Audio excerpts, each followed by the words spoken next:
this. Okay, I hope all of you had a great weekend. This is Chemistry 2330, Introduction to Organic Chemistry. We had a great, really pleasant week. I had one of my youngest, we had a camping trip outside on our deck because she doesn't camp very much, but it was an adventure for her. S'mores the whole day. It was really cool. And now I got to garden, and so things are looking, not so much as fall as in a nice, pleasant part of summer for here in Texas. Okay, so to do some administration before we get too far along here, what we'll be doing this week, we'll be doing chapter 12. Chapter 12 is all about aldehydes and ketones. Okay, and so aldehydes and ketones we're going to introduce that new functional group that we looked at when we started spectroscopy, which is that carbonyl functionality and all the different cool things it does. The full videos are on the website, on the YouTube website that's under Brown and Poon, Introduction to Organic Chemistry. Those are the full slides. These will appear on our watch list for the class for fall 2020. So you'll be able to see that. The homework for chapter 12 will be due at midnight, November 6th on Friday, so that we have that available to us as well. Okay, any questions about administration before we carry on?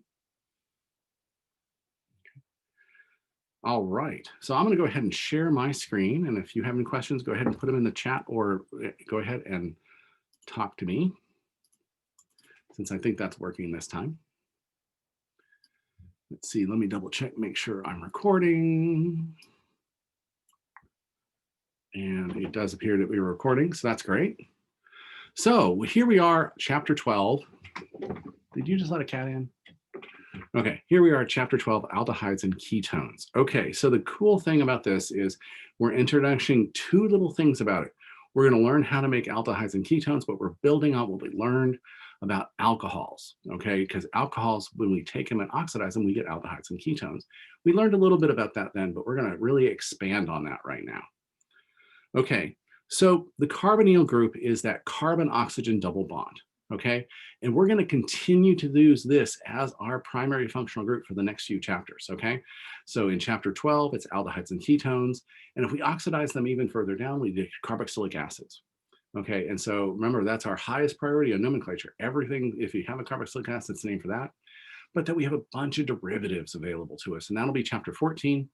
And the last thing we're going to do is what we call enolate ions. And we're going to show how the carbonyl group actually increases the acidity of protons right next to it on the next carbon over, or what we are going to call the alpha carbon.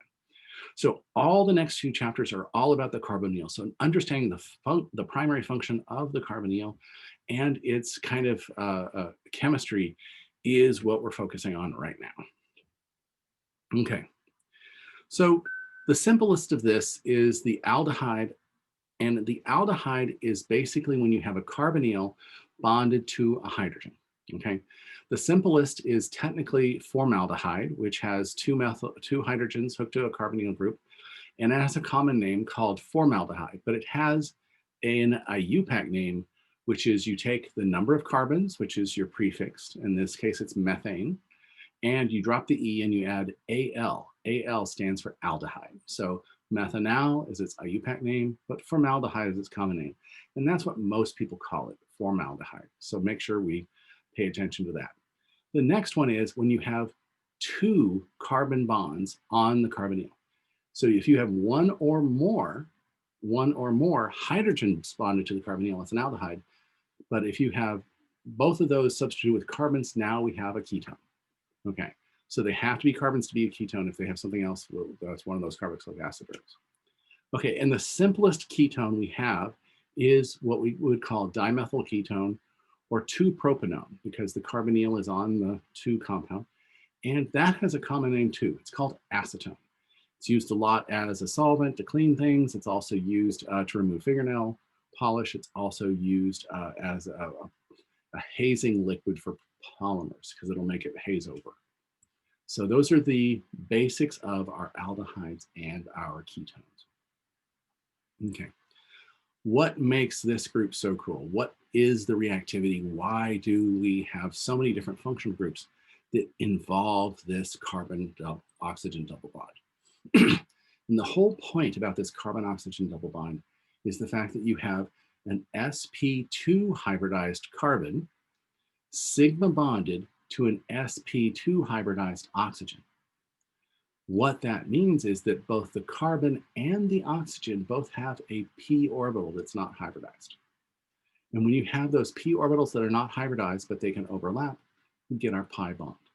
Okay, so this is like a alkene where we had a carbon-carbon, where we had the sp2 hybridized carbons, and then we had that unhybridized p, creating our double bond to make our alkene.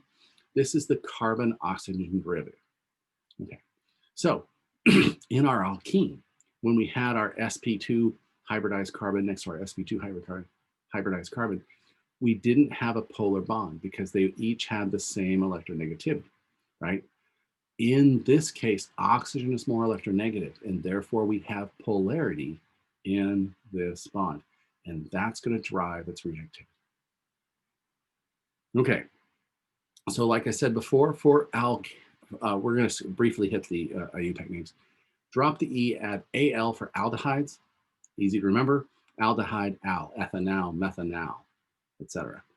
For a ketone, you drop the E and add O-N-E, own, not one, own.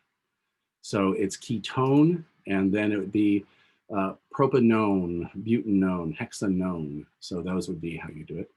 But don't forget, we have that infix. If you have a double bond, you have to make sure you include that in the system. So it would be enone or enol if you had an alkene and an aldehyde in the same compound. Okay. Now, the cool thing is, if you have an aldehyde that is outside of a ring, so let's say you had a cyclohexane group and you put an aldehyde on it, that would be cyclohexane carbaldehyde, because you can't have two carbons on the aldehyde, so it has to be on the outside of the ring. We call it carbaldehyde. It's very special naming, but you know, every once in a while you'll see it and you'll go, oh, that's what it means. Okay, so briefly, you know, again, use all our rules, main chain containing the highest priority functional group. So in this case here, we're going to have a total of 4 carbons, including the carbon of the carbonyl. The carbon of the carbonyl, because you're naming it for that, is always carbon number 1. So we need to always include it, and it typically is number 1 in the aldehydes, at least. In the ketones, we have to put it at the lowest number. But in the aldehydes, it always are number 1. So in this case here, we have only 1 substituent off the main chain. So we have 3 butanal, because there's 4 carbons in that main chain. Now, because we have the infix, where we have our double and triple bonds, we have to put it in here. So it's enal, so it's propenal. And notice the 2 is telling us where the first carbon of our double bond is. So it's 2-propenal. So let me go ahead and erase that so you can see that. Okay. So then we can just keep adding all our rules together. And if we add all our rules together, we can get to this 2E, which is the E at this carbon, 3,7-dimethyl 2,6-octadienal. Okay, it actually turns out to be a biologically active substrate called geranal that's used in the liver. So, but again, all we had to use is to use all our words. Go back and double check that, make sure it's right. But you should be able to see that all of those carbons are on the exact right place. Okay. Now I said when aldehydes had it outside the ring, then they had to be named carbaldehyde. And so that's because you can have ketones inside a ring or outside the ring, but aldehydes must be outside the ring, and so they have that special name. Okay. For ketones, we just want to signify where the carbonyl is. If it can't be on the end, so it can't be number 1, because that would be an aldehyde. So we always want to try to put the carbonyl at the lowest number possible. So in the case of this one right here, go ahead and blow that up. We have a total of 1, 2, 3, 4, 5, 6 carbons. If we numbered it from this side, over here we'd have 1, 2, 3, 4.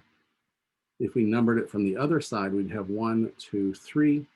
So we want that carbonyl, that ketone at the lowest number. So we have to number it from left to right. And that gives us our only other thing is our substituent here at the 5 position. So we have 5-methyl, 3-hexane, but we drop the E and add ONE, so it's hexanone. Okay.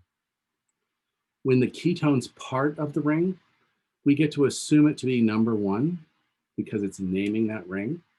And ketones just become part of the ring, so it's cyclohexanone. And then you name the substituents at its lowest number possible, in this case, 2-methyl cyclohexanone. However, when you have things that are outside the ring, you actually name it for the alkyl chain because the phenyl group acts as a substituent. In this case here, it would be ethanone, phenylethanone, but the common name is acetophenone. And then if you have 2 benzene rings, it also has another common name called benzophenone. So it's just the benzene ketone, benzophenone. Okay, questions on nomenclature. Okay. All the same rules, it's just now you have 2 new priorities. Oh, and by the way, aldehydes are higher priority than ketones. So if you have an aldehyde and a ketone, you name the ketone as oxo, and you name the aldehyde for the aldehyde. All right. So just to remind you about priority, carboxylic acids are the highest priority. So if you have one, you name it for that. After that, when we have aldehyde, ketone, alcohol, and then all the ones that barely change the name are below it. But whenever you have a carbonyl compound and it's named for something else, both the aldehyde and the ketone, doesn't matter that they have something on it, but that carbonyl is named oxo if it doesn't change the name. So both of them, anything that has a CO in the middle of it that's not changing the name is a substituent as an oxo. Okay. So that's the weird rule, but it follows, and you'll see that in the homework. Okay. It's good to know the common names for these because industrially, they kind of follow a specific format, and this is what you'll see them labeled on in most of the time in your, like, if you go to Home Depot or something like that, and you're looking for ingredients in materials, it's going to be found in that. Sorry, my watch is not being quiet for some reason. Okay. So I said before, the simplest aldehyde was formaldehyde, right here. And then if we oxidize it further down to get to a carboxylic acid, we use that same form name and it becomes formic acid. And likewise, acetal is that, the group that's just the carbonyl with a methyl group on it. That didn't show up very well at all, did it? A carbonyl with a methyl group on it here, that's called the acetal group, and therefore it becomes acid aldehyde. And when we oxidize it, it becomes acetic acid. That acetal group carries forward. Okay. And then in common names so the common names for aldehydes follow their carboxylic acid derivative common name. Okay. However, in ketones, it's kind of like the amines where you name the 2 different substituents attached to it. So in the case of this one right here, we have a methyl on one side of the carbonyl and an ethyl on the other side of the carbonyl. So the common name is going to be methyl ethyl ketone, or in this case, diethyl ketone, or dicyclohexyl ketone. So you just name each side. And if you can use di, you use di. Okay, so the common names really formaldehyde and acetaldehyde. And we'll learn formic acid and acetic acid again when we talk about carboxylic acids in the next chapter. But that's why their common names are named that way. Okay, so we have this carbonyl. We now have a polar bond. Okay, it's not a carbon-carbon double bond. That's not polar because they have the same electronegativities. We now have a polar bond. Okay, that leads to its reactivity, but it also leads to its physical properties. Because we have this polar bond here now, that means we have a partially positive side with our carbon. And then we have a partially negative side, oops, sorry, with our oxygen. Okay, and that's that one molecule, which means when it interacts with another molecule, the partially negative side, the oxygen side of the ketone is going to be attracted to the partially positive side of the next molecule over. Okay, so the driving force for our physical properties is a dipole-dipole interaction. Okay. Now, dipole-dipole interactions are not as strong as hydrogen bonds, so it doesn't play a bigger role in the boiling point and melting points as they are, as we see in things that hydrogen bond, like alcohols and amines. Okay, so what does that look like? So if we take something like pentane, which has no functional groups at all it has is that van der Waals induced dipole. Okay, so it has no polarity at all. We see that it has a boiling point around 36. Okay, and we're using different compounds so that we can compare approximate molecular weight. Remember, molecular weight is the first driving force, and the interactions is the second driving force. Okay, so if something weighs more, it's going to boil at a higher boiling point. Okay, now just by adding a slightly polar group here, we actually don't help it at all because we only have a partially negative side. We have no partially positive side for it to be attracted to. So it basically doesn't change its interaction. It still only has van der Waals force interactions.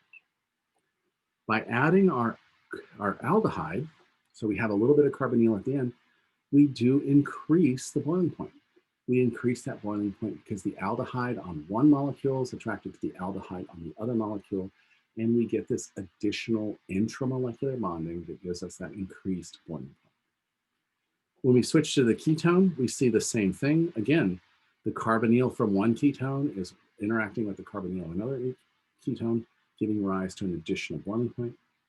However, if we go from dipole-dipole interaction to our hydrogen bonding interaction, we see another big jump in that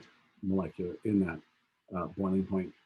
And then by going to a carboxylic acid, remember carboxylic acids we'll study a little bit later, but they are also very hydrogen bondable and they are very acidic. And that even gives it a much bigger boiling point. The fact that it has a hydrogen bonding point on two different oxygens. So it can share between those two different oxygens. So it's hydrogen bonding more than once, which is why it's giving it a higher boiling point on the system. So we have an intermediate force with us. We have that dipole-dipole interaction. But that dipole-dipole interaction is all about the polarity of that carbonyl compound. And what we're going to see is most of our reactions and our reactivity have to do with the polarity of that carbon-oxygen double bond. Okay. So within a set, we'll see that having just gaining molecular weight right here is going to increase our boiling points. We're going from methyl to ethyl to propyl. So just increasing molecular weight helps that. And then changing over to the ketones, it also follows the same rule. Okay. However, water solubility in water changes. Okay. And because that dipole on the carbonyl is not as strong as hydrogen bonding, we can only pull 1 or 2 carbons into water using that dipole interaction. Remember, with an alcohol, we could pull 4 or 5 carbons into water just by having that hydrogen bonding group. We're down to, at 3 carbons right here, we're barely pulling any in.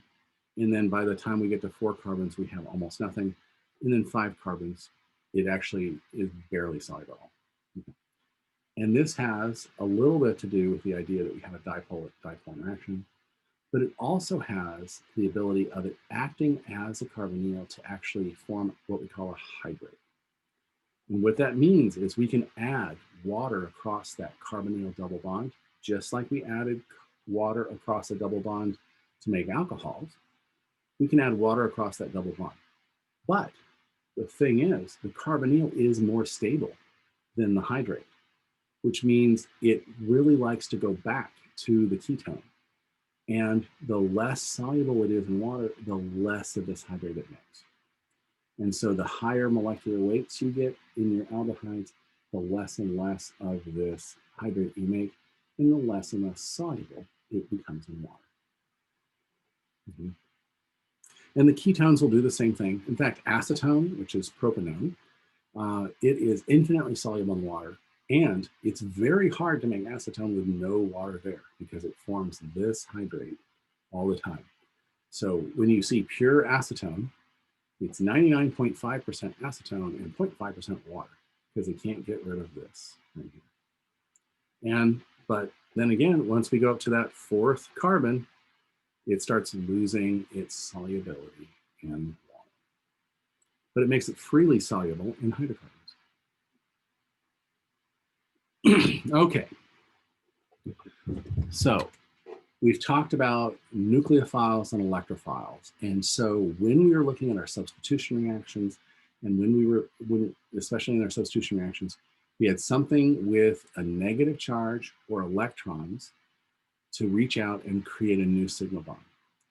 And we are always looking for the electrophile. The electrophile was something that was a positive charge or partially positive charge. Okay. When we have our carbonyl here, we have a partially positive carbon and a partially negative oxygen. Okay. What that means is, in the presence of a nucleophile, the nucleophile is going to attack the carbonyl carbon. Okay.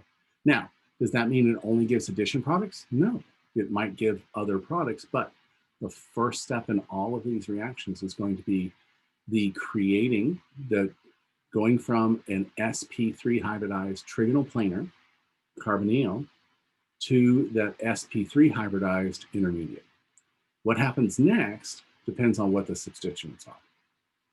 But the first step is always going to be that attack of that partially positive carbon of the carbonyl. Oops. Yay. Okay.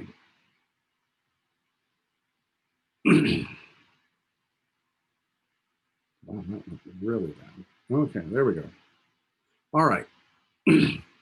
So up to now, we've used nucleophiles that look like bromide ion or iodine ion. Well, we want to use we're going to introduce a new nucleophile you haven't seen before, okay? Now, the new nucleophile we're creating is going to be a carbon anion that is stabilized by making a bond with a metal, in this case, magnesium, okay? And what we call these compounds is we call them Grignard reagents. It's French name, Victor Grignard, won the Nobel Prize for this, and so it's really cool. But it's a whole group of compounds where we create a sp3 hybridized carbon anion that is bound to a metal, okay? That stabilizes it, and that makes it a nice stable compound that we can use. Now, that negative charge on carbon acts as a very strong nucleophile.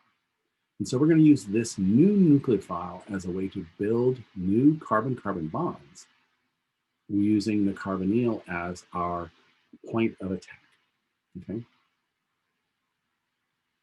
So a Grignard reagent is just basically you take an alkyl halide, and right off the bat, this alkyl halide already had a polar bond, right?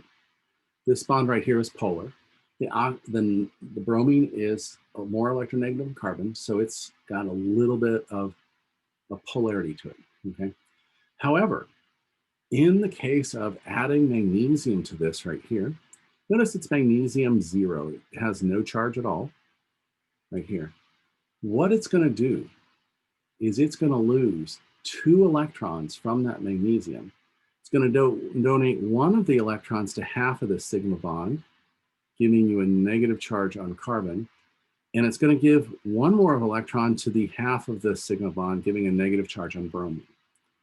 In the case of losing those 2 electrons, it becomes magnesium plus 2. And then we have a full negative charge on bromine, but we also have a full negative charge on that carbon. Okay, so what we've done is actually stolen electrons away from magnesium to turn it into a salt. And those electrons are used to make two nucleophiles, the carbon nucleophile and the bromide nucleophile. The carbon nucleophile is the stronger of the two nucleophiles. Okay. Remember, bromine, if we look at its conjugate acid, we'll see that there's a difference here, and this makes it the stronger. This is the strongest nucleophile, and that's the one that's going to react first. Okay. So we make this by actually just literally taking magnesium, stirring in a solution with a diethyl ether. There's a couple ethers that actually promotes the reaction. It somehow supports the reaction really well. Diethyl ether is one of them. And just by stirring them together, the magnesium will start to oxidize and donate the electrons to the system. And then after a while, it will heat up and it will convert the entire system over to the Grignard reagent. Yeah. Okay. So let's talk about what we end up forming. Okay. So we are basically giving electrons to the carbon and giving electrons to the bromine, and now we have a new polar bond, okay? The electronegativity of carbon is 2.5. Hydrogen is 2.2. The electronegativity of magnesium is 1.3, okay? So we have a polar covalent bond because over 2, it's ionic. Under 0.5, it's nonpolar. So we have a polar covalent bond, okay? And that means the negative charge is on carbon because it has the higher electronegativity. And the positive side of that polar bond is on the magnesium because it has the lower electronegativity. So this generates for us what we call a carbanion, a negative charge on carbon, okay? And this negative charge on carbon is now our wonderfully strong nucleophile. Okay. But again, that's a covalent bond, so it's a stable bond. It's just going to react with anything it can. Okay. So we have a very strong nucleophile. We have a very polar bond. What happens if we put it in water? Okay. Well, the thing that's going to happen here is we have a negative charge here. Water has an acidic proton. This is the partially positive side of water. So it will react with that. And when it does, it creates a new molecule plus magnesium plus hydroxide and the bromide ion, okay? Now, which way does the reaction lie? We have to look at the acid strength of the starting material and the product. If we look at the pKa for an alkane, it's 51, making it a very, very, very weak acid. The pKa of water is 15.7, which is not a strong acid, but it's stronger than the alkane, which means that anytime you have water in the reaction, it's going to convert it to the hydrocarbon, and the reaction's done. That's how strong a nucleophile it is. It's just going to react as an acid-base reaction, and boom. So what does this mean? This means that your Grignard reagent is going to react with anything with an acidic proton. It's going to react with water. It's going to react with alcohols. It's going to react with amines. It's going to react with thiols. In fact, it is such a strong base that it's going to react with the hydrogens on alkynes. So that means you can't have any of these groups in the reaction you're going to do a Grignard with. Fortunately, if you have an aldehyde or a ketone, none of these are available to us, and it's going to attack our carbonyl. Okay. So we can, say, well, okay, water doesn't work. Well, what about alcohols? Okay. Well, the alcohol has a pKa of between 16 and 18. Okay. Ethane still has the pKa at 51. So it means all alcohols are stronger acids than the alkanes, which means all alcohols are also going to react. So we have to keep all alcohols, all amines, all acetylenes, all water away from these reactions at all times if we want them to work. Okay. So we've eliminated alcohols and all those things from our reaction. So now we want to just use it as a nucleophile and just attack our carbon. Okay, so let's look at that reaction.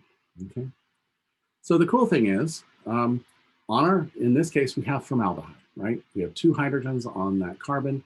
We have our carbonyl. We know that this is our partially positive side of the bond. We know that this is our partially negative side of the bond. We know this is our partially negative side of the Grignard reaction. This is the partially positive side of that Grignard bond, which means our nucleophile, these electrons, are going to come in and attack our partially positive carbonyl carbon. Okay, so when it does that, we create a new carbon-carbon bond right here, and we have the electrons that were making our double bond coming up and staying on the oxygen, giving it a negative charge. Okay, so is that stable? Yes, actually it is, because we are using the magnesium and the bromine here, which has a net positive 1 charge, because we have +2 on the magnesium and -1 on the iron, to counterbalance this ion. And so this compound right here is stable in the reaction mixture. So if we add a Grignard to our formaldehyde and we don't do anything else, it's all going to go to form this particular compound. Okay, so are we done?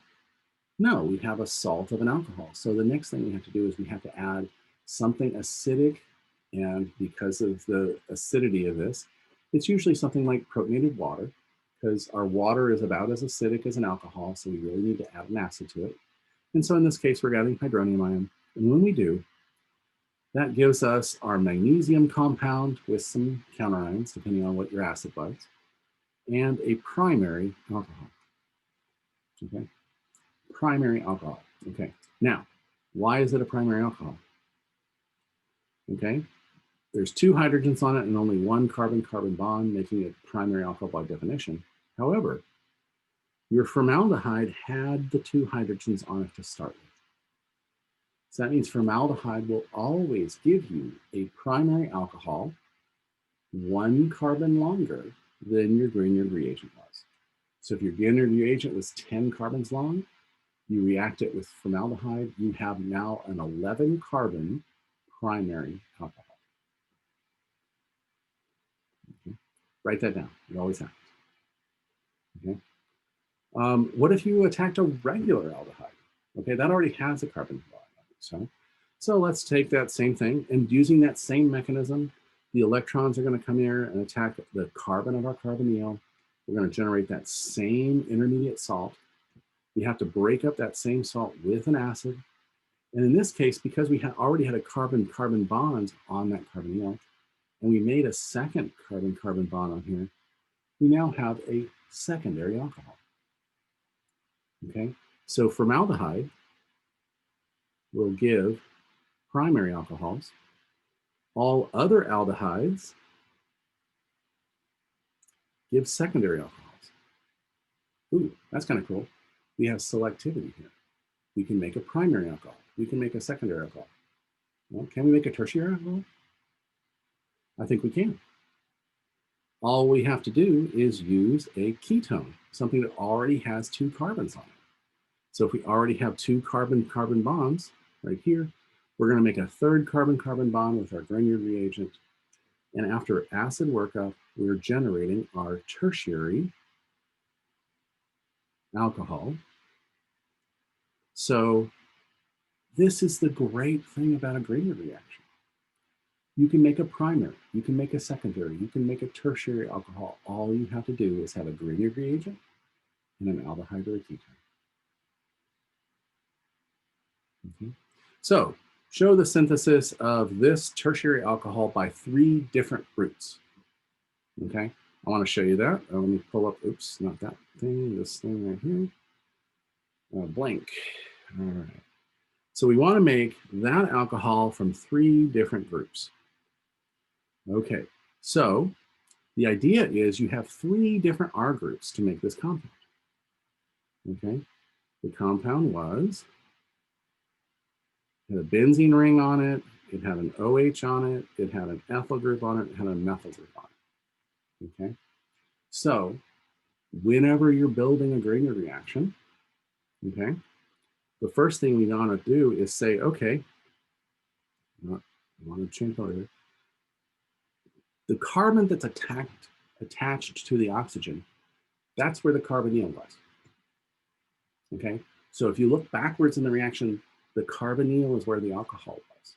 Okay, which means that if you break it here, that means you would have that as the Grignard reagent. If you did it here, that means you'd have that as the Grignard reagent. And if you cut it here, you'd have this as the Grignard reagent. So let's do that. So let's say we wanted to break this bond here and back up and figure out what we're starting with. That means our Grignard reagent had to be the benzene ring, magnesium bromide, because we made it that new bond. And what does that mean? The rest of it had a methyl group here, a ketone, and then an ethyl group. So that means our starting material was that group there, and it made that product. Okay. Do we see why we can cut those in all those different places? Okay.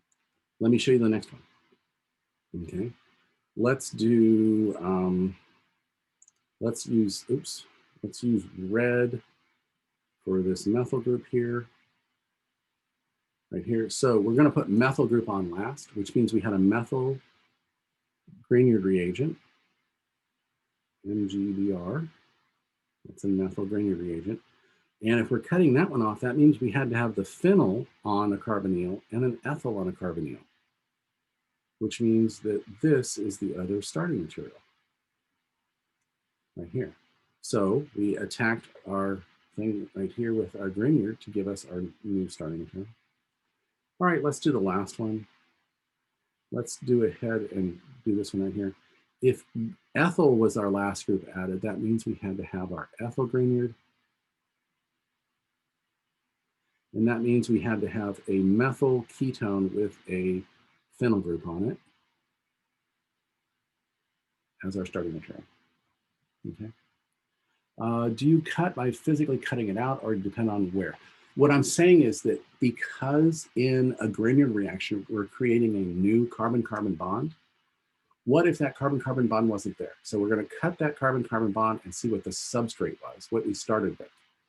And so because we know we're creating a new carbon-carbon bond between the Grignard reagent and the carbonyl, we know that the starting material must look differently, right? So the starting material must look like a carbonyl with two of the groups on there, and the Grignard was the other group. And so you can do that for each of the three carbon-carbon bonds attached to the alcohol. Does that make sense? Had a question in the chat there. Yeah, okay, great.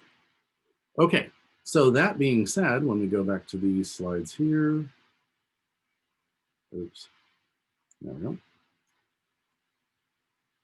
We can actually, number one, selectively create a primary, a secondary, or tertiary alcohol, okay?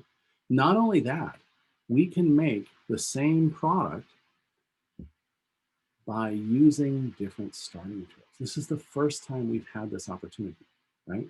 Before we started with a substrate, had a nucleophile, and had to do something else. Here we could actually make the same compound by multiple routes using slightly different starting materials. Okay? This is big. This is chemistry. This is the cool part. Okay. So what else can we do?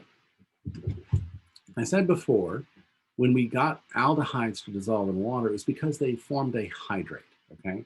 So they added water across the double bond. Well, there's another way we can do that. It's called a hemiacetal.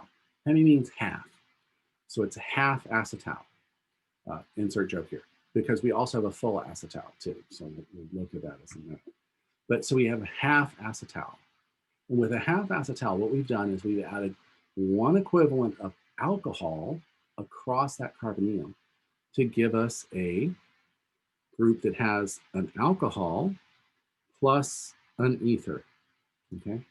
Now, this is not very stable. This is not very stable, and therefore there's an equilibrium here. So if you add more alcohol, you can kind of force it this way. If you take away the alcohol or add water, it goes back the other way, okay? So it's in equilibrium. It's always in equilibrium, okay? So in the case of these, you can also do them in a ring. So if you had an alcohol and an aldehyde on, or a ketone on the same ring, you can actually form this. And interestingly enough, forming a 5 or 6 membered ring makes it more stable. So when you create rings, because of entropy, they are more stable. Okay. This gives rise to a really stable version of our acetal. Okay, so in the acetal, what we've done is instead of just adding one equivalent of the alcohol, we're actually going to add a second equivalent of alcohol and lose water. Okay, so this is inherently more stable because we don't have an OH group on there. We have 2 ethers. So that's a little more stable than the acetal, than the hemiacetal, so that we have this right here. And just like in the hemiacetal, when you form a cyclic version of it, it becomes even more stable. And so that you end up with a cyclic ring with no OHs on it, and it is stable. So let's see, do I have that on the next slide? Yeah. So let's talk about the different steps on getting to that acetal. Remember that acetal is the one with the water completely gone and 2 alcohols attached to that carbon that was the carbonyl. Okay. Now, why do we want to do this? Well, if we have 2 things on our carbon that make it not a carbonyl, we can use it to protect that carbonyl from Grignard reactions. The Grignard reagent is always going to react with the carbonyl, but if we change the reactivity of that carbonyl, we can then do additional chemistry on the system. Okay, so let's look at how we do that. The first step is we have to protonate the OH group, or the alcohol, to make it a better leaving group. Okay, we've done this before. This is how we made our elimination products or our dehydration. We protonate our water to give us a better leaving group, and then we have it be able to leave by having electrons kick in from this oxygen that kicks out this and kicks out neutral water. And when it does this, it creates this interesting thing. It's kind of like a carbonyl, but it's an oxonium cation, okay? It's not exactly a carbonyl because the oxygen is electron deficient, has a positive charge. And so that when we look at that, positive charges don't like to be on the more electronegative atom. They like to be on the less electronegative atom. So that's going to go into resonance and generate a carbocation. Once we generate that carbocation, now we can have a weak nucleophile come in and attack it again. So in that next step, we have our alcohol, which is our weak nucleophile, come in and form the protonated intermediate. And then by using water or an alcohol to deprotonate the system, we end up with our neutral acetal. Okay. So notice all these steps are very similar to what we've always done. We protonated, we had something leave, we had attacked by an electrophile, nucleophile, and then we lost a proton. No new steps in our mechanism. It's just a different way, different chemistry that we're looking at the same steps. Okay, so I said when you form rings, rings are much more stable. Well, it turns out there's a really cool way to use this alcohol. If you have 2 alcohols on the same chain, then that means that you can have them wrap around and create a cyclic acetal, which is really, really stable. You can use in a lot of reactions. And I want to, do I show it here? No. Okay. So what we're going to do is we're going to show you how to turn this into an acetal, and we're going to show you why it's going to give you a ring. Okay. So the first step in our acetal here is going to have our oxygen coming in here and hitting the carbonyl and giving us our hemiacetal, which has the OH on it, right? But we still have acid catalyst, so we can protonate that alcohol and we can have it leave. And then we have the other alcohol come in and attack it again. Okay, so the first alcohol attacks first, and then we lose water, and then the second alcohol attacks again, just like in the previous step. But what does that do for us? What that does for us is it creates a, see there's 2 carbons in between those oxygens right here, carbon 1, carbon 2. It creates this 5-membered ring acetal. And this is one of the most stable acetals we have, and we can use it to keep ketones from reacting with Grignard reactions by taking away its reactivity, turning it into a diether. Now, this is not the only alcohol we can use. We can also use this one, which would be the cyclohexane. And again, it makes that ring system. In this case, it's going to make a di-ring system as well. We're going to have the first one attack, lose water. Second one's going to attack to give us our final product is going to be. And then the cyclohexane ring is going to, oops, not benzene. There we go. So it gives us another 5-membered ring. That 5-membered ring is really stable, and we can use that in a lot of reactions. Okay. So do you see the difference between an acetal and a hemiacetal? A hemiacetal reacts once and gives you an alcohol on the carbonyl that, on the carbon the carbonyl is on. An acetal has 2 ethers on that carbonyl and is taking it out of being carbonyl and having just a nice stable sp3 hybridized carbon. Okay, so why do we care? Okay, well, because if it takes away that partially positive way of having the carbonyl, if it takes away that partially positive thing, then we can actually protect our carbonyl and then do a Grignard reaction somewhere else on the system. Okay, so for example, let's say we had this aldehyde. Okay, in this aldehyde, we actually wanted to attack it with a Grignard reagent. Okay, to make a compound that has an aldehyde and that alcohol on it. Okay, so, well, gosh, the simplest way would be to use this aldehyde, but we can't do it because we can't form the Grignard on this because it would immediately attack this, and we never get the other reaction. So how are we going to trick it into doing the chemistry we want to do? Okay, so the way we're going to trick it is we're going to deactivate the aldehyde on the substrate we're trying to make the Grignard. Okay, and we deactivate that carbonyl by making that acetal. And again, the cyclic acetal is one of the more useful ones. So we're going to take our regular aldehyde, take our 1,2 dihydroxy ethane or ethylene glycol, and we're going to make our cyclic acetal. Once we have our cyclic acetal, now we just add our magnesium to it. It makes the Grignard. We have a Grignard at this end, and it'll attack the other substrate on the aldehyde. Okay, so ketones are great. We have that partially positive side of the carbon. It can be attacked by nucleophiles, but we can also take away that partially positive side by the use of hemiacetals and acetals. Now, you can't use a hemiacetal in a Grignard reaction because there's an acidic proton. That's why everybody uses acetals, because there's no acidic proton. Okay, so we now make our Grignard reaction and then do our Grignard reaction. And then at the end, the last step is to regain your aldehyde. To regain your aldehyde, all you add is water and acid, and your alcohol dissolves away, and you protonate your aldehyde, giving your aldehyde hydrate, which again is more stable as the aldehyde, and therefore you end up with your product.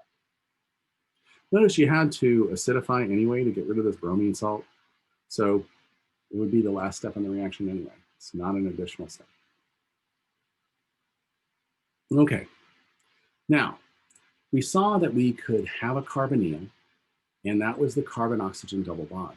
But there's a derivative of it that still creates a polar bond that has a partial positive side, but it's less polar. And what we can do is we can take an aldehyde or a ketone and react it with a primary amine. It must be a primary amine. It must have 2 hydrogens to leave, because those 2 hydrogens and the oxygen on the carbonyl are going to leave with water. Okay, so it must be a primary amine. So when we do this, we can actually create a carbon-nitrogen double bond. And again, it takes the reactivity away. And these are called shift bases. Shift bases, no T, shift bases. So in this case here, we have an aldehyde as an example here. We're going to take these 2 hydrogens. Actually, let me change color. We're going to take these 2 hydrogens and this oxygen, and that's going to give us water. All the rest of it remains, and so we still have our aldehyde hydrogen here, which is still here. And now we have a new carbon-nitrogen double bond where we had a carbon-oxygen double bond. Okay, so that is the key to this right here. Now, why does it work? It works because our nitrogen has a lone pair on it, and our nitrogen acts as a nucleophile. And when it acts as a nucleophile, it tries to reform that double bond, and it does so by losing water. So this is still a nucleophilic attack on a carbonyl carbon to generate a new bond. And if you use ammonia, you end up with losing at least 2 of those hydrogens and getting water out of it, plus your imine. Now it's imine. So we had functional groups that were amides and nitriles, and the imine is the carbon-nitrogen double bond. Not to be confused with an amine, which is that nitrogen. Okay, so how does it work? Well, we have nucleophilic attack by the lone pair on the nitrogen to generate an intermediate.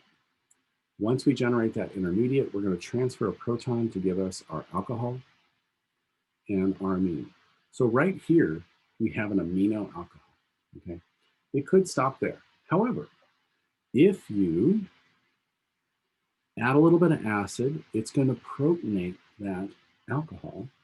And once you protonate that alcohol, it makes it a good leaving group as neutral water.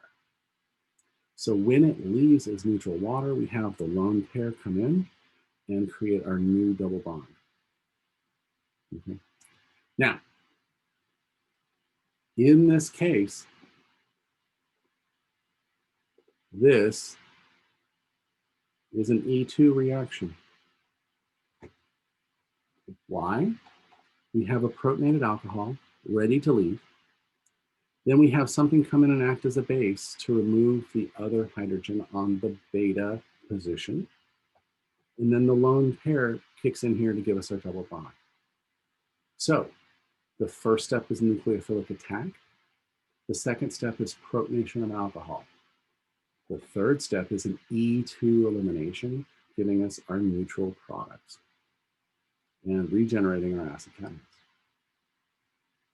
Okay, so look, no new mechanisms. We're using all the different mechanism steps to make new chemistry. That's the great thing about this. All right, I think it's 1:20, so let's see. Oh, we have plenty of time. We go till 2 o'clock. That's right. Haha, 1:50. All right. So why does it matter? Well, there's a compound we use in our body. Well, actually, yeah, we actually should make vitamin A. You can make vitamin A in your body, and it has an aldehyde on it, and it has all these double bonds on it. The cool thing about all those double bonds is they're used by different enzymes in the body to create steroids and other multi-ring systems. And so it's really important for this system. But what's really cool is that you can take that, the aldehyde at the end here, and tag it such that you know exactly that you have that exact compound. So this right here, this compound's a little bit yellow. And if we take this amine with opsin here, and we change the aldehyde into an amine, we've extended our conjugation, and now we have a dye called rhodospin, which is a vivid purple, like royal purple color. Okay, So going from something that's just a little bit yellow, we can go to a much deeper colored species. And all we did was add a primary amine, a little bit of acid, and converted our aldehyde into our imine. Okay, so now, when we talked about amines, we thought it was hard to stop at just a primary or secondary amine because we still had nucleophilic attack with carbonyl. Okay? So we can take advantage of that by taking our aldehyde, or in this case a ketone, reacting with the primary amine to form our imine, and then by reducing it down, we now can stop at exactly a secondary amine. So we started with a primary amine, and we get to a secondary amine, and it stops. There's no tertiary amine, there's no quaternary amine form. So it's a perfect way to stop. Remember, if we just use an alkyl halide, it would keep going and going and going. We couldn't stop. Now, the other thing about this is it doesn't have to be a symmetrical amine. Like in this case, we are starting with cyclohexane here, and we're ending with the dicyclohexane, but it doesn't matter. Whatever ketone you use is going to determine what the other group is going to be. So if you used a different ketone, you're going to get an unsymmetrical amine. If you used a different amine, you're going to get an unsymmetrical amine. And therefore, you can build and build and build new and exciting chemicals. Okay, so I told you in before that when we have these aldehydes and ketones, they can form those hydrates where we can have it add across that double bond. Okay. Well, now there's another thing that they can do. Okay, because because the carbonyl is partially positive and the oxygen's partially negative here, that's influencing the hydrogens that are nearby to make them slightly more acidic than regular alkene hydrogens.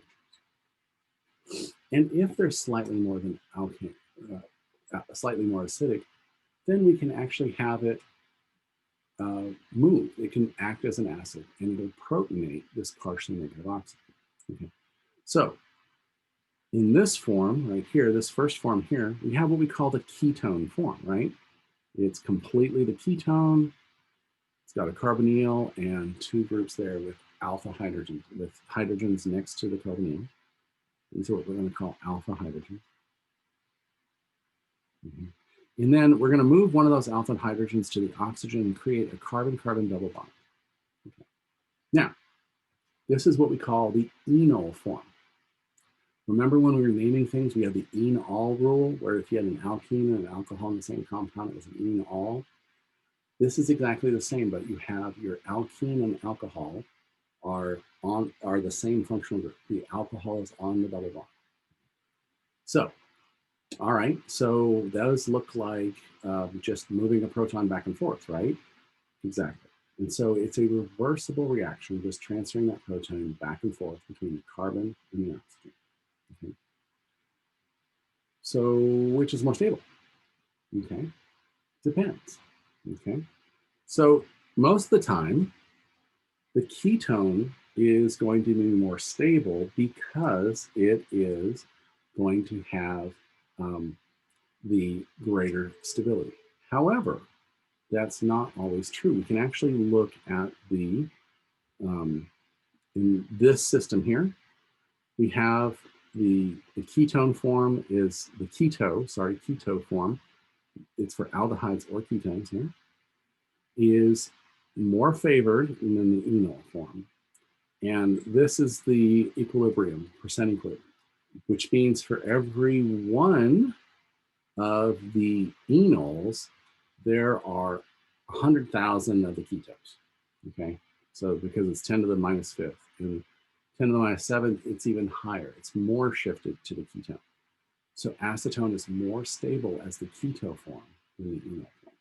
However, once you get these rings right here, you know, it's not as bad. It's shifted still toward the ketones, but we have more of this enol form.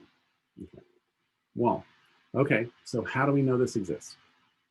because of reactivity of certain compounds, we know that the Enol form exists because it reacts differently than just a regular carbonyl. Okay. So in this case, we have what we call Enol Keto Tautomerism. The tautomerism is just moving a proton between two atoms. And we go from the Keto form, which is the ketone or aldehyde, to the Enol form, which is an alkene with an alcohol. Okay. So when we do this, we can look at this to see where our enol and keto can be. So if we look at this one right here, we want to, whenever we try to draw the enol form of this, we have to move a hydrogen that is alpha, that is right next to that carbonyl. So this position here is the position next to the ketone. Okay. So in this case here, we have a choice. There's two hydrogens here, and there's one hydrogen here. Okay. So we have the possibility of going, let's call these two hydrogens the blue hydrogens, and those the red. If we take one of these blue hydrogens and convert it into the Enol form, we end up with an OH right here. So we've moved the H from this position here, which is the 6th position, up to the alcohol to get this Enol form. So what would the other one look like? So if we use this hydrogen here, we would end up with still a cyclohexane, because we're not breaking any bonds, and the enol, the alcohol up there. Okay. So we have a choice. Which is more stable? Which is going to be more common? We have to go all the way back to alkene stability. The more substituted the alkene is, the more stable it is. Okay. So that being said, get ready to type something in the chat room there. Which is going to be the more prevalent enol form of these two things, the A or the B? John, a couple more answers. A, B, red, blue, your choice. There's 27. I gotta have a couple more answers. Come on, yeah, that's it, that's it. All right. So now, if the more stable alkene is the more substituted alkene, that means B, or the red one, is going to be more stable because it has 4 substituents on it. 1, 2, 3, 4. And the B only has 1, 2, 3 substituents on it. So B is the preferred enol form of this particular form. So let's dig a little deeper and go to another one here. Okay. So here we're going to have 2 choices as well. We're going to have blue hydrogens right here and red hydrogen right here. No, actually, let me swap them so we have more red hydrogens this time. Hydrogen, hydrogen, hydrogen, and blue hydrogen. So we have 3 red hydrogens and 2 blue hydrogens to make 2 different compounds possible. So let's do the blue, since I already have the blue out inked up. 1 OH, double bond. And when we switch over to the red, we're going to do OH right there. And so once again, which is going to be the more stable of the system? So which is going to be the more common we see in this enol ketone? Go ahead and answer. We have, let's see, this is going to be B again, and this is going to be A again. So which is more stable? Blue, blue, blue, red, relay for red. It's disubstituted versus trisubstituted. So I think you're right. It's going to be blue. Blue is going to be the more stable one. It's the more substituted, and therefore it's going to be the more stable of the enol form. Okay. Now let's go backwards. Where do we put the hydrogen when we go backwards the other way. So let's look at that. So in here, right here, we've got our carbonyl carbon is this one right here. Okay, so that means we need to transfer a hydrogen to an alpha carbon. Okay, how many alpha carbons do we have available to us? If this is our will become our carbonyl carbon. Okay. So we can only go one carbon over, that we can only transfer the hydrogen one carbon over. We only have one choice. On this one right here, we're going to have this carbonyl that didn't change, and then we're going to end up with an aldehyde here because we have the hydrogen and the OH here. And that hydrogen got transferred in between. So in this case, we only have one possibility to go back from its Enol form to its keto form. Okay. All right, let's look at this one. Ooh, we have a couple different ways to do this. All right, so we've got to transfer one hydrogen or the other. I'm just going to pick the top one because they are right now chemically equivalent. So I'm just going to pick one. I'm going to show you where it goes. Okay, so I'm going to pick the top one. Okay, and we know we want to transfer this hydrogen right here. We know this carbon is going to become our carbonyl. Okay, because that's the hydrogen we chose to move, so that oxygen becomes our carbonyl oxygen. So where do we transfer this hydrogen? Do we transfer it here, or do we transfer it there? So A or B?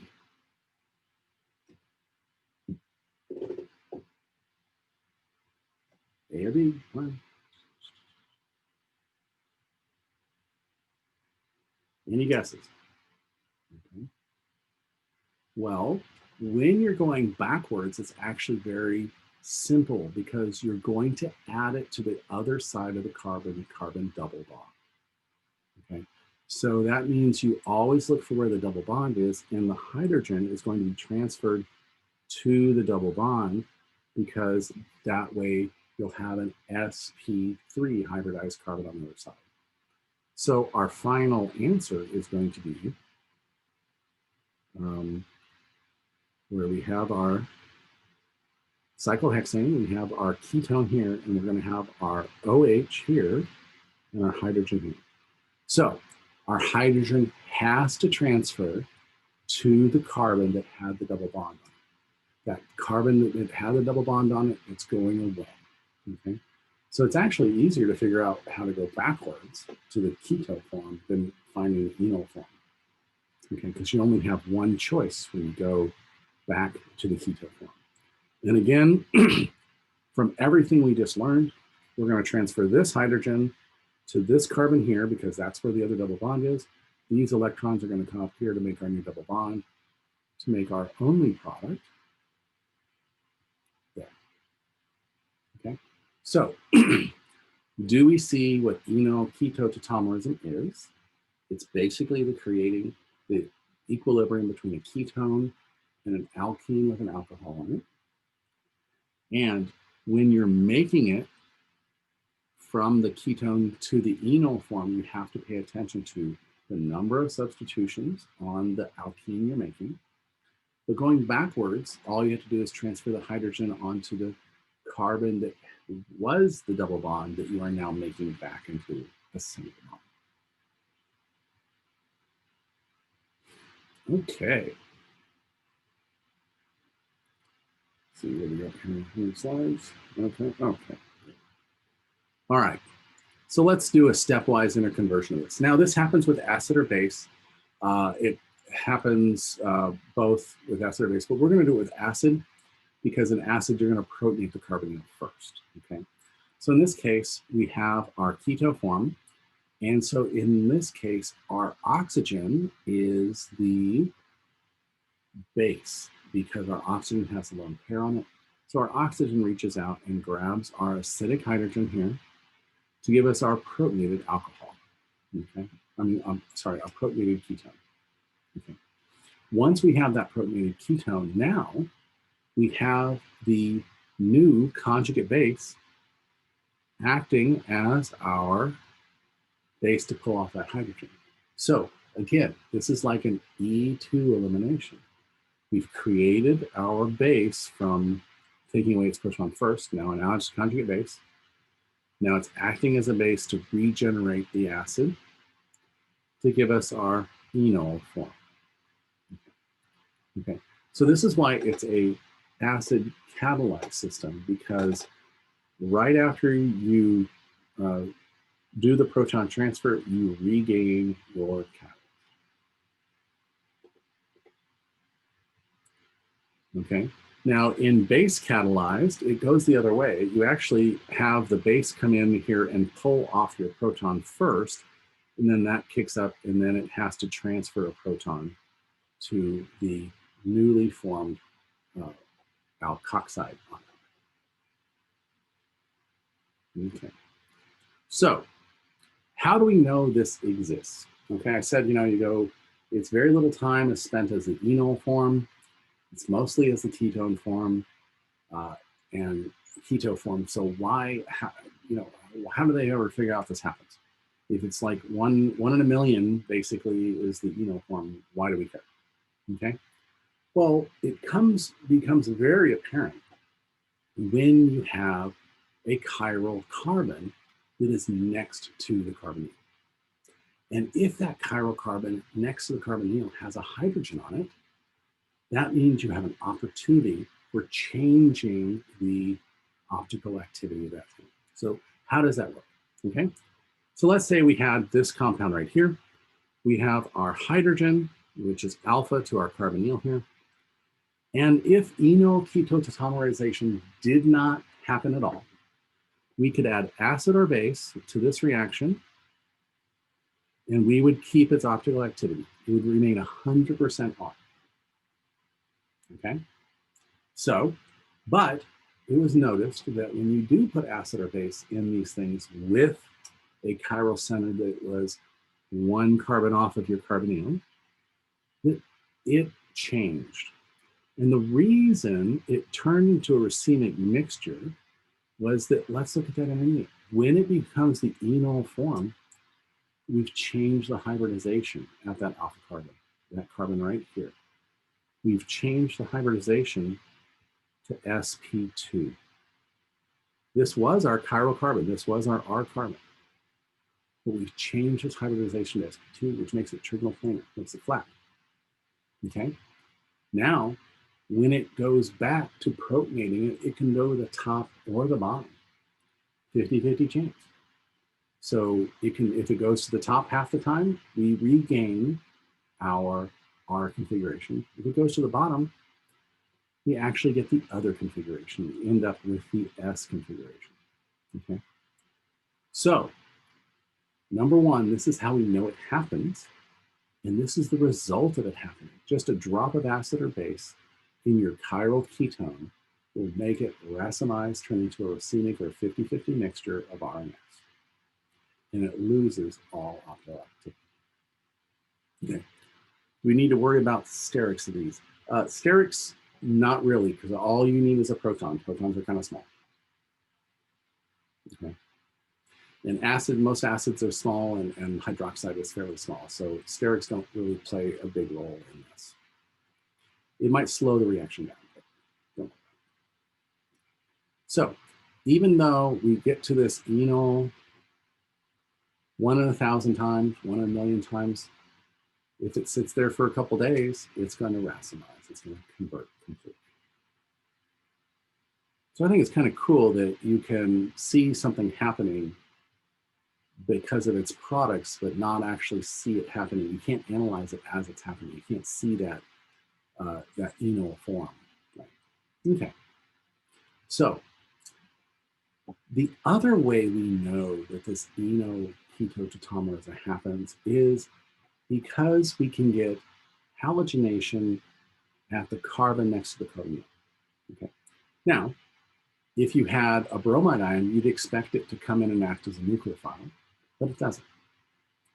If we add bromine in a polar protic solvent, in this case we're using acetic acid, remember I said when we're doing halogenations, we want to make sure we have something that doesn't get halogenated. So this is actually one of those solvents that doesn't, like carbon tetrachloride.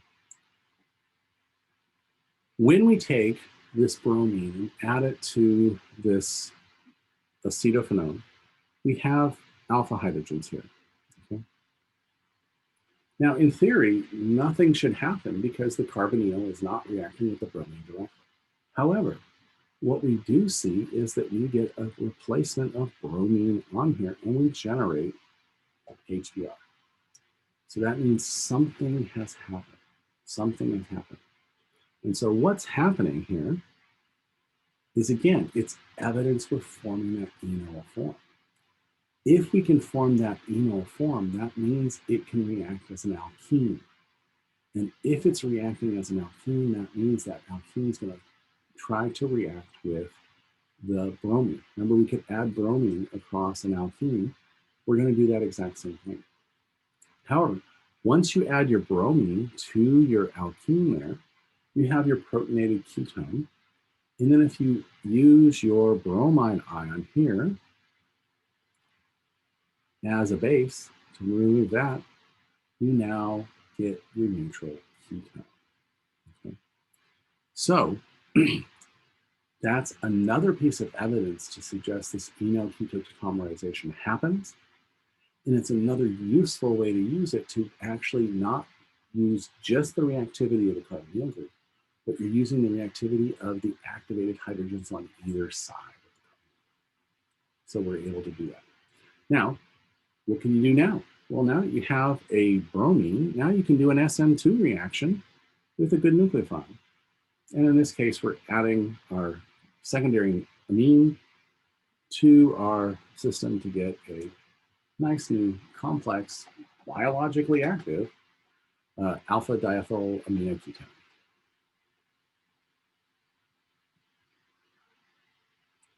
All right, and so I'm going to stop there and we're going to do oxidation reactions next. Okay, any questions about carbonyls? Key takeaways from carbonyls are that polar bond. Carbonyl, positive. The carbon side is partially positive. The oxygen side is partially negative. Our new chemistry for the bleak is Grignard reaction. The Grignard reaction forms a carbon anion. That carbon anion is a very, very strong nucleophile and will attack those carbonyls. Okay. We can, by selecting our carbonyl compound, we can get primary alcohols using aldehydes. We can get secondary alcohols using aldehydes. We can get tertiary alcohols using ketones. Okay. Again, the only aldehyde we can use to get a primary alcohol is formaldehyde. So formaldehyde for primary, all other aldehydes for secondary, and ketones for tertiary. And then if there's a hydrogen, one carbon over from that ketone or aldehyde, we have the possibility for it to create an enol keto tautomerism, and we can use that to our advantage to do additional chemistry on one carbon off of the carbonyl. And the last thing to remember is that if we don't want to react with carbonyl, we can protect it. We can make it non-reactive by making an acetal, specifically a cyclic acetal. All right. All right, I'm going to stop recording. If you have to run off to class, go ahead. If you want to stay behind and ask some questions, I'm here for a while.